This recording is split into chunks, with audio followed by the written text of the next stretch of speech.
هذه إذاعة إرنا. المستمعات والمستمعين الأفاضل، متابعي إذاعة أرينا حيثما كنتم وحيثما يصلكم بثنا، أهلا ومرحبا بكم في مستهل البرنامج العربي لهذا اليوم الاثنين 21 من أكتوبر. كما عودناكم مستمعي ومستمعات الأفاضل، نستهل برنامجنا معكم بنشرة للأخبار. وبمناسبة حلول الذكرى 54 لثورة أكتوبر المجيدة في السودان، نقدم لكم وضمن برنامج نافذة ثقافية استعراض لإرث تلك الثورة المجيدة. وفي الجزء الثاني نقدم لكم تقريرا خبريا يتناول الخيارات المطروحة أمام مصر في التعامل مع أزمة سد النهضة. قبل ذلك مستمعي ومستمعات الأفاضل، أقدم لكم نشرة للأخبار فيما يلي أبرز عناوينها. اليونيسيف ترسل أدوية حيوية إلى إريتريا. حلول كانت مستمعي ومستمعات الأفاضل هذه عناوين النشرة، وإليكم تفاصيلها من إذاعة أرينا. هذه إذاعة إرنا. أكد صندوق رعاية الطفولة والأمومة اليونيسيف بأنه قام في الأسبوع الماضي بإرسال 20 طنا من اللقاحات المنقذة للحياة إلى إريتريا. وقال الصندوق بأن هذه الشحنة والتي وصلت إلى أسمرة بطائرات خاصة تحتوي على 4,300,000 جرعة من اللقاحات والمصلات المضادة لمرض التهاب السحايا، والذي يهدد حياة الأطفال والشباب بشكل خاص في البلاد، ويصيب مرض التهاب السحايا الضحايا من عمر السنة حتى سن 29 عاما. وتحاول المنظمة توفير اللقاحات المضادة للمرض لحوالي 3 ملايين طفل وشاب في البلاد. الجدير بالذكر بأن اليونيسيف داومت في الفترة من 2014 وحتى هذا العام على إرسال الأدوية المنقذة للحياة إلى إريتريا مرتين في السنة الواحدة. وتعتبر إريتريا من الدول الناجحة في حملات التطعيم ضد الأمراض المختلفة، خاصة مرض شلل الأطفال. ويعود النجاح في هذه الحملات إلى الجهود الكبيرة لمنظمة اليونيسيف وبرنامج الأمم المتحدة الإنمائي ومنظمة الصحة العالمية. يصادف اليوم في السودان حلول الذكرى 54 لثورة أكتوبر السودانية، والتي أطاحت بحكم الدكتاتور إبراهيم عبود في 21 من أكتوبر من عام 1964، وهي الثورة السودانية الأولى، والتي عقبتها ثورة أبريل 1985 والتي أطاحت بالرئيس جعفر نميري، وثورة ديسمبر 2018 التي أطاحت بعمر البشير. وقالت لجان الأحياء بأن احتفالها بهذه المناسبة العظيمة هو تأكيد لاستمرار مبادئ وموجهات الثورة الأخيرة في السودان.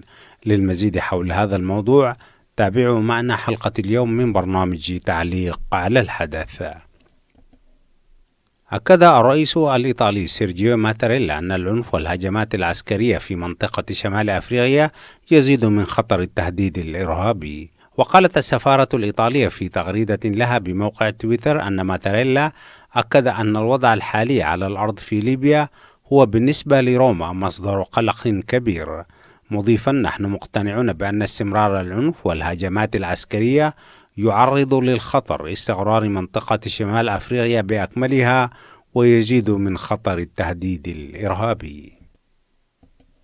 أكد موقع أفريكا نيوز الإخباري نقلا عن رويتر بأن المهاجرين في ليبيا يدفعون رشاوى من أجل مساعدتهم للدخول في معسكرات الاحتجاز، وذلك لتسهيل تسجيلهم في سجلات المفوضية العليا لشؤون اللاجئين بغرض ترحيلهم إلى بلد ثالث.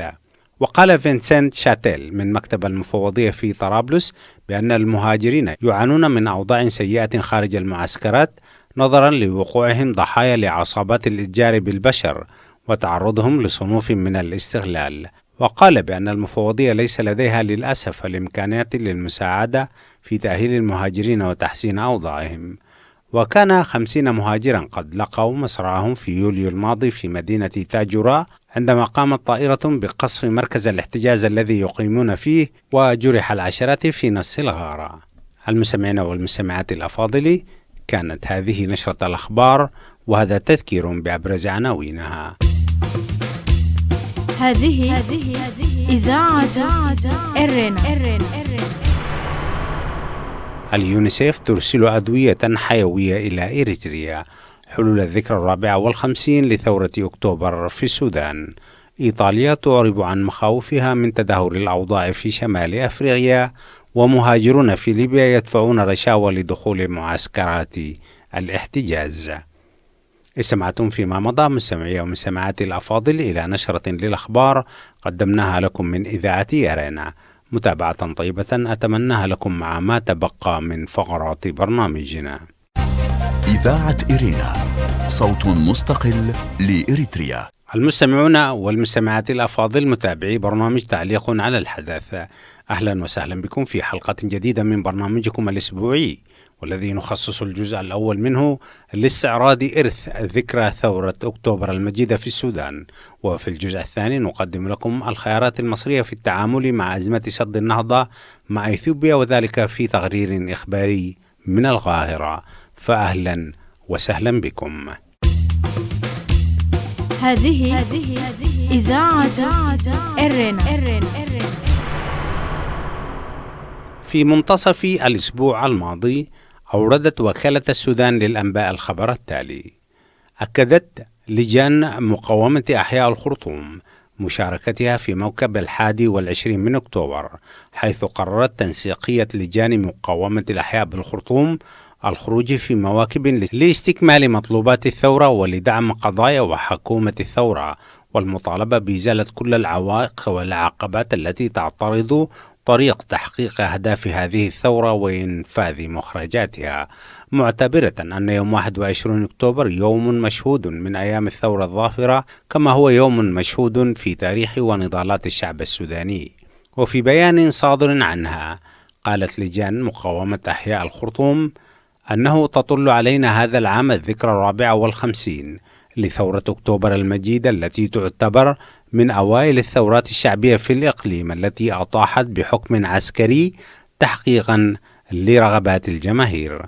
وشعبنا يواصل في حراكه المستمر ضد كل الأنظمة الشمولية والعسكرية المقيدة للحريات، حيث أننا نعتبر أن ثورة أبريل 85 وثورة ديسمبر 2018 هما امتداد ثوري متواصل منذ استغلال بلادنا الحبيبة من يد المستعمر للنهوض بالبلاد وترسيخ الديمقراطية ودولة القانون والمواطنة، والتي يسعى إليها شعبنا العظيم، إيمانا منا باستمرار الثورة والحراك الثوري إلى أن تتحقق كل أهداف وغايات ثورة ديسمبر التي من أجلها هبت كل فئات الشعب السوداني. إذاعة إرينا، صوت مستقل لإريتريا. كان هذا هو الخبر الذي أوردته وكالة السودان للأنباء نقلا عن لجان مقاومة الأحياء في الخرطوم بمناسبة حلول الذكرى 54 لثورة أكتوبر المجيدة في السودان. ترتبط ثورة 21 أكتوبر في السودان بالهبة الشعبية الأولى ضد نظام الفريق إبراهيم عبود، والذي أدخل البلاد في نفق حكم عسكري، وذلك بعد 3 سنوات من استغلال السودان رسميا عن بريطانيا في ديسمبر من عام 1955، وإعلانه الاستغلال رسميا في الأول من يناير من عام 1956. وكان ذلك النظام قد دخل في حرب دامية في جنوب البلاد عرفت في تاريخ البلاد بتمرد أنانيا الأول. وتعود أزمة تلك الحرب إلى أن بريطانيا وبعد الحرب العظمى عملت على تأسيس فكرة تأهيل السودانيين لحكم أنفسهم والتعامل معهم بشكل تدريجي من أجل الوصول إلى استغلال كامل. ونشطت في هذه الفترة الأحزاب الكبرى مثل حزب الأمة وحزب الوطني الاتحادي والحزب الشيوعي أو جبهة مقاومة الاستعمار، وكانت قد بدأت في تأسيس قواعدها في أوساط المثقفين بشكل خاص، وسارت نحو وراثة بريطانيا في حكم السودان. وكان من ضمن النخب نخبة جنوب السودان، والتي هي في الأساس جنوبية وذات معتقد ديني مسيحي، إضافة إلى نزوع لاستعمال اللغة الإنجليزية.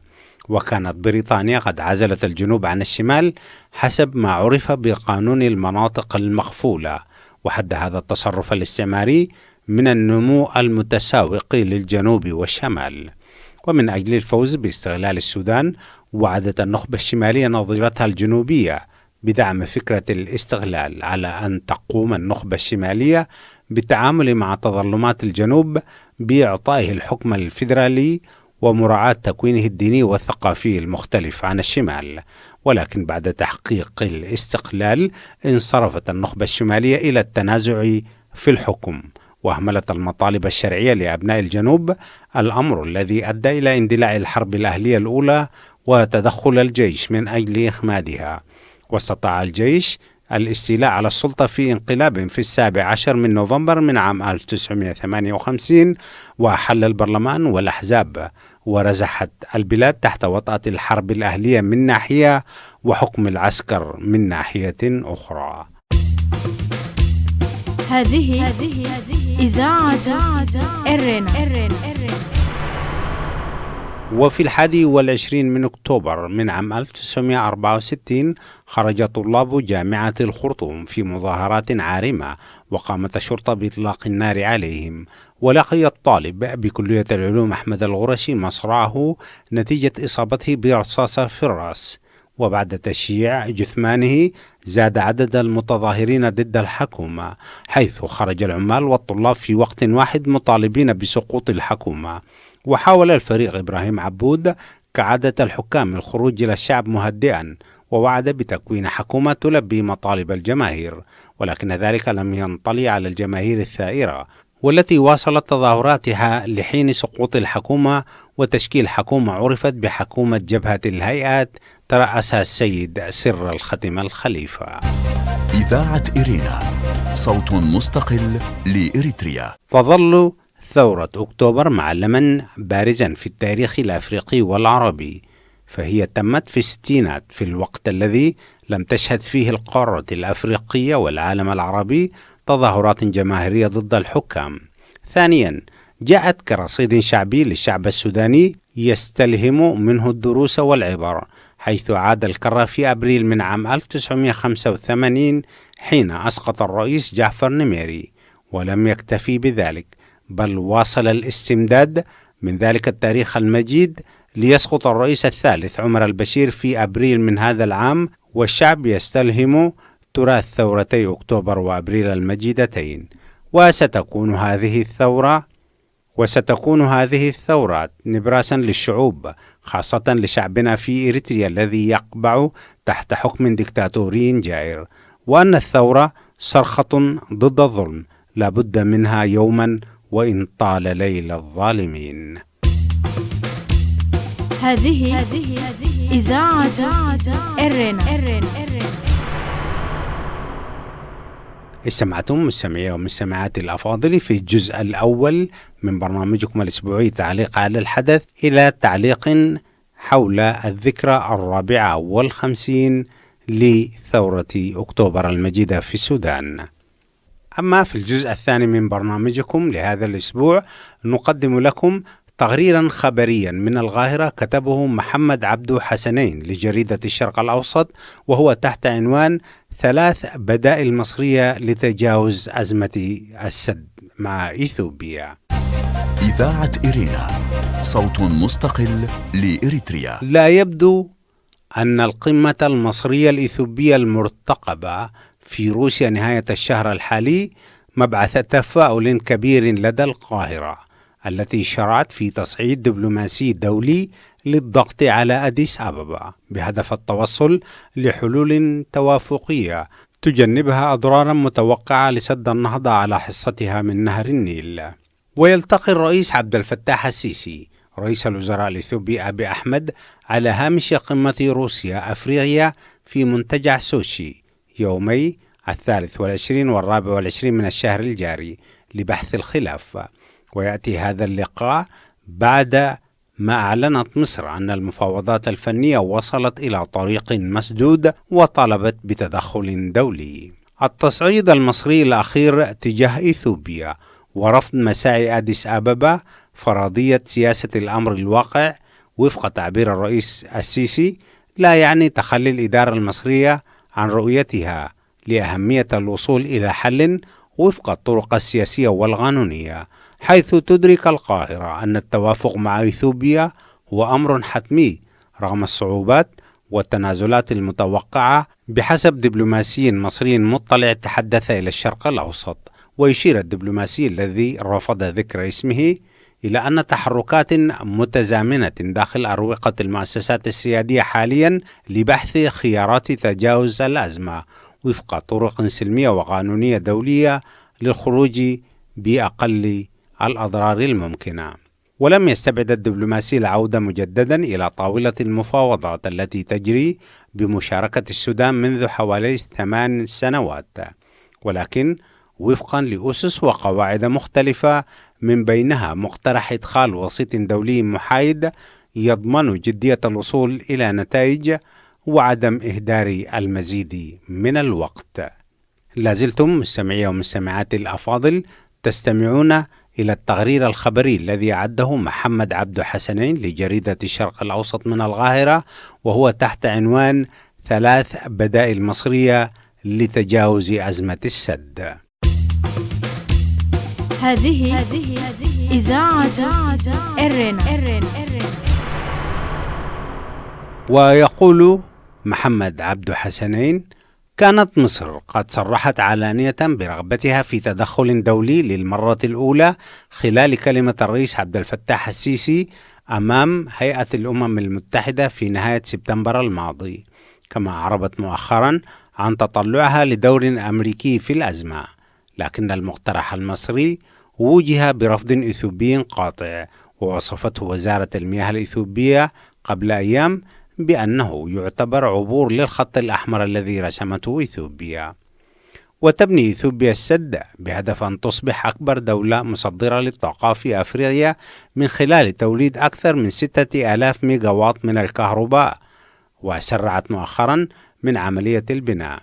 وقال أبي أحمد أن وضع السد في صيغته النهائية وفقا للجدول الزمني المحدد هو الأولوية الرئيسية لحكومته، فيما أشار أبراهام بلاي الرئيس التنفيذي للطاقة الكهربائية إلى أن المشروع اكتمل بنسبة 68.3% وسيتم الانتهاء منه عام 2023. ويتعلق الخلاف الرئيسي بين البلدين حول فترة ملء خزان السد والسعة التخزينية الإجمالية للسد، حيث تطالب إثيوبيا بأن تكون تلك الفترة 3 سنوات فقط، بينما تتمسك مصر بجعلها 7 سنوات على مراحل، أولها تستغرق 2 عام على أن يتم تقييم موقف المياه في فترات الجفاف.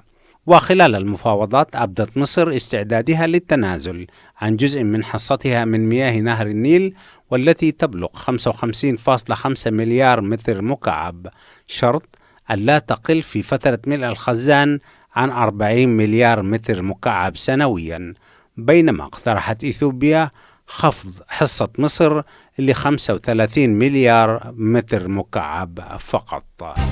إذاعة إرينا، صوت مستقل لإريتريا. لازلتم مستمعي والمستمعات الأفاضل تستمعون إلى التقرير الخبري الذي أعده الصحفي محمد عبد حسنين لجريدة الشرق الأوسط اللندنية تحت عنوان 3 بدائل مصرية لتجاوز أزمة السد.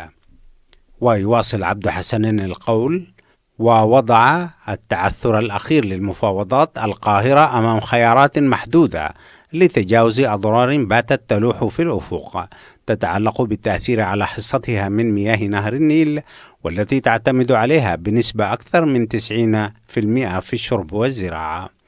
وقال خبراء للشرق الأوسط أن هناك 3 بدائل رئيسية أمام مصر لتجاوز الأزمة، وهي العودة للمفاوضات وفق متغيرات جديدة، من بينها دخول وسيط دولي أو تقديم شكوى دولية للمؤسسات الكبرى، وعلى رأسها مجلس الأمن الدولي ومجلس السلم والأمن الأفريقي لحماية المصالح المائية لمصر. وأخيرا العمل على اتخاذ إجراءات من شأنها إجبار إثيوبيا على الرضوخ إلى المطالب المصرية، ومنها الضغط على الدول التي تعمل شركاتها في بناء السد والتي يتوقع استفادتها من كهرباء السد كالسودان. ويقول محمد نصر الدين علام وزير الري والموارد المائية المصري الأسبق أن إثيوبيا تستهدف في الأساس الاستفادة من السد في تصدير الكهرباء، ولكن يمكن لمصر أن تضغط عليها من خلال عرقلة تلك العملية من خلال الإعلان رسميا عن تجميد مشاريع الربط الكهربائي بين مصر والسودان، والتي سوف تستفيد منها إثيوبيا لاحقا في تصدير الكهرباء، وبذلك يتعطل تشغيل السد لأنه لن يكون هناك من سبيل لتصدير الكهرباء الناتجة منه. وأكد نصر الدين علام أن على مصر التي تعد معبرا مهما لأوروبا الإعلان عن مقاطعة كهرباء سد النهضة، مشيرا إلى أن تلك الخطوة ستوقف تشغيل السد لأن إثيوبيا لن يمكنها تشغيل السد وإنتاج الكهرباء منه دون أن تضمن طرقا لتصدير هذه الكهرباء. من جهته دعا الدكتور حسن أبو طالب عضو اللجنة الاستشارية للمركز المصري للفكر والدراسات الاستراتيجية إلى إنشاء لجنة قومية على غرار لجنة استرداد طابة من إسرائيل ينضم لها خبراء من جميع التخصصات اللازمة لوضع استراتيجية للتعامل مع الأزمة وتجهيز ملفات محكمة لتقديمها للمؤسسات الدولية الكبرى تثبت الحقوق المصرية. واتفق سفير مجدي عامر مساعد وزير الخارجية المصري الأسبق أيضا لدول حوض النيل على ضرورة التوجه المصري نحو المؤسسات الدولية، ومنها طلب توصية من محكمة العدل الدولية لتصعيد الأزمة، مشيرا إلى أن الجانب الإثيوبي لديه نواقص كثيرة في مسألة الدراسات الخاصة بالسد وموقف مصر قوي جدا، وطالب باستغلال تقرير لجنة الخبراء الدوليين حول سد النهضة الصادر قبل 5 أعوام في جميع المحافل الدولية لأنه أثبت النواقص ومخاطر هذا المشروع الضخم وأثاره السلبية على مصر والسودان. ومطلع الأسبوع بدأت مصر تحركات دولية حيث التقى السفير حمدي سند لوزة نائب وزير الخارجية المصري مع سفراء كل من ألمانيا وإيطاليا والصين، وهي الدول التي تعمل شركاتها في سد النهضة الإثيوبي، وأعرب عن استياء مصر لمواصلة تلك الشركات العمل في السد رغم وجود دراسات حول الآثار الاقتصادية والاجتماعية والبيئية لهذا السد على مصر، وكذلك رغم علمها بتعثر المفاوضات بسبب تشدد الجانب الإثيوبي. وتدافع إثيوبيا عن حقها في التنمية وتلبية احتياجات مواطنيها، وتقول أن السد لن يعرقل تدفق مياه نهر النيل إلى مصر، وتأمل بأن يحولها المشروع إلى مركز للطاقة في المنطقة المتعطشة للكهرباء. كان هذا مستمعي ومستمعاتي الأفاضل التقرير الذي أعده من القاهرة محمد عبد حسنين للشرق الأوسط تحت عنوان 3 بدائل مصرية لتجاوز أزمة السد مع إثيوبيا. إذاعة إرينا صوت مستقل لإريتريا. وبهذا القدر مستمعي ومستمعاتي الأفاضل من برنامجكم الأسبوعي تعليق على الحدث نكون وإياكم قد وصلنا إلى نهاية فقرة برنامجنا لهذا اليوم، ولا يفوتني قبل الختام أن نذكركم دوما بأنكم يمكنكم الكتابة إلينا والتواصل معنا على البريد الإلكتروني arabicirena@gmail.com. وحتى الملتقى بكم في حلقة جديدة من برنامج تعليق على الحدث والبرامج الأخرى لإذاعة إرينا، لكم مني محدثكم فتحي عثمان ومن زملائي في الإذاعة أطيب التحايا ودمتم في رعاية الله وحفظه. هذه إذاعة إرينا.